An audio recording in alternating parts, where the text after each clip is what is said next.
नमस्कार, मी मीनाक्षी। आज आपण कांद्या खोबऱ्याचं वाटण तयार करणार आहे। असं वाटण तयार करून ठेवलं की महिनाभर टेन्शन नाही। तुम्ही व्हेज नॉनव्हेज काही बनवू शकता। इथे मी कसुरी मेथी घेतलेली, तिळे, खसखस, जिरं, धने, बडीशेप घेतले आणि थोडंसं गरजेपुरतं तेल घेतलेलं आहे आणि लाल मिरची पावडर घेतले, आपलं घरगुती मसाला, हळद, हिंग घेतलेला आहे आणि 1 वाटी खोबरं किसून घेतलेलं आहे। इथे किसून घ्यायचं, कापून घेतलं तरी पण चालेल, पण किसल्यावरती मसाला चांगला बारीक होतो। इथे मीडियम साईजचे 2 कांदे कापून, कोथिंबीर, कढीपत्ता आणि हिरवी मिरची घेतले आणि अद्रक लसूण घेतलेला आहे। काय होतं, सकाळच्या घाईमध्ये ना डब्यासाठी भाजी बनवण्यास या वाटणाची खूप आपल्याला मदत होते आणि भाज्या पण खूप छान होतात। तर हे आपण सुके मसाले आहेत ना अगोदर भाजून घेऊया। एकदम स्लो गॅसवरतीच आहे ना भाजून घ्यायचं। तीळ पण चांगले असे तडतड असे भाजले पाहिजेत, खसखस वगैरे। आणि हा मसाला जो सुका मसाला मी भाजत होते ना, तर एवढा असा खमंग वास येत होता। आता मी असा विचार करते की हा असा मसाला भाजून आहे ना ठेवणार आहे, एकदम भाजीला वगैरे कुठल्या वापरायला आहे ना खूप छान स्मेल येत होता। ह्याच्यामध्ये दुसरे काहीच मसाले नको टाकायला, पण खूप छान स्मेल येत होता। हे म्हणजे सुका मसाला जे आता भाजला ना आणि त्याचा खूप छान वास येत होता आणि बारीक केल्यावरती पण खूप छान वास येत होता त्याचा मिक्सरला। आणि हे खोबऱ्यामध्ये ना तेल नाही टाकायचं, असंच खोबरं भाजून घ्यायचं आहे आपल्याला, कारण का आपण वाटण करून ठेवणार आहे महिन्याभरासाठी, तर घाई गडबडीसाठी हे बरं पडतं। मग असं भाजून घेतलं। आता आपण इथं अद्रक, लसूण, हिरवी मिरची पण भाजून घेणार आहे। फक्त मी कढीपत्ता आणि कोथिंबीर भाजले नाही आणि थोडंसं तेल टाकूया आपण ह्याच्यात। आणि रोजची भाजी करायसाठी ना तर आपल्याला कुठली पण तुम्ही भाजी करा, व्हेज नॉनव्हेज, थोडंसंच तेल टाकायचं।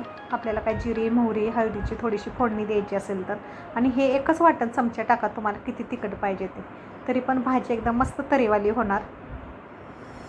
आणि हे वाटण आहे ना करून तुम्ही डीप फ्रीजमध्ये ठेवू शकता, अजिबात खराब होत नाही 1 महिन्याभर। नंतर कांदा पण चांगला असा लालसर भाजून घ्यायचा। असं वाटण करून ठेवलं की मस्त मटण, चिकन, मच्छी कढी, कुठली उसळ करायची असेल तर आपण 1 कांदा कापून थोडंसं नॉर्मल 1 चमचा वाटण टाकलं तरी पण उसळ चांगली होते। चण्याची उसळ, हरभऱ्याची उसळ। हे बघा असं एकदम गोल्डन कलर झाला आपला कांदा। हे वाटण सगळं थंड होऊन द्यायचं एकदम नॉर्मल, आणि नंतरच वाटण करायचं, म्हणजे वाटण खराब होत नाही।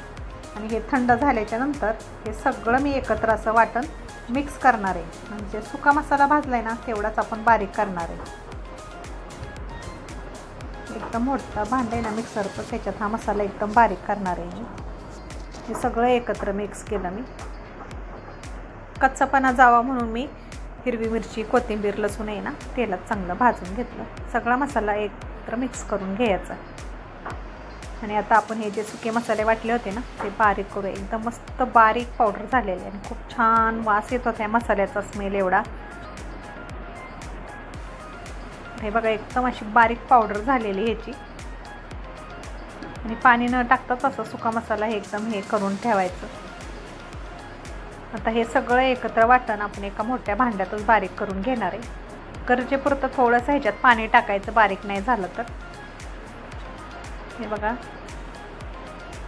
आता परत हे आपण म्हणजे पावडर केली होती सुक्या मसाल्याची ती पण, आणि थोडंसं नॉर्मल मी पाणी टाकलेलं त्याच्यात। बघा असं आपलं आता बारीक झालं। आता इथे मी तेल टाकणार आहे, अर्धी वाटी, जास्त नाही टाकणार, म्हणजे आपल्याला किती पाहिजे तेवढं टाकायचं ह्याच्यात। तर हिंग टाकला ह्याच्यामध्ये, हळद जास्त गरम तेलात टाकले ना तर तुमचा हिंग आणि हळद जळ, मग त्याच्यामुळे नॉर्मल तेल आहे तोपर्यंतच तुम्ही त्याच्यात मसाले टाकून घ्यायचे। आणि हे आपण जो घरगुती आपला घाटी मसाला आहे हे सगळं एकदम असं तेलात परतून घ्यायचा मिक्स। भाज्या पण एवढ्या भारी होतात ह्याच्या, आणि बरं पडतं सकाळच्या घाईमध्ये आपल्याला भाजी करायची असते। जे जॉब करतात ना त्या महिलांसाठी तर खूप छान आहे हे असं वाटण करून ठेवलं तर, फटाफट सकाळचे आपल्याला आपला वेळ पण वाचतो जरासा, वाटण वगैरे बनवायचं हे ते। आता गटारी पण आहे ना, आता गटारीला पण आपल्याला मसाला लागेल. आता काय बनवणार, चिकन मटन मच्छी काय बनवणार आहे तो व्हिडिओ येईल आपल्याला. तर ह्याच वाटणाचा मी व्हिडिओ बनवणार आहे, भाजी बनवणार आहे. तर एकसारखं सतत हलवत राहायचं ह्याला असं 10 मिनटं फुल गॅसवरती. तर बघा मसाल्याला आपल्या तेल आपोआप कसं सुटलं जातं ह्याला. चांगला मसाल्याला एकत्र 10 मिनटं हलवायचं. हे बघा असं 10 मिनटं हलवलं आणि मस्त तेल सुटलेलं आहे. कसं वाटलं तुम्हाला माझ्या कांद्या खोबऱ्याच्या वाटणाची रेसिपी? आवडल्यास लाईक करा, शेअर करा, कमेंट करा आणि प्लीज आपल्या चॅनलला सबस्क्राईब करा. एकदम मस्त असं वाटण. नंतरनं कलर पण छान आलेला मसाल्याला. हे बघा असं थंड झाल्याच्या नंतरनं मस्त असं तेल सुटलेलं मसाल्याला. तर हे बघा असा मसाला आपला थंड झाल्यावरती. धन्यवाद.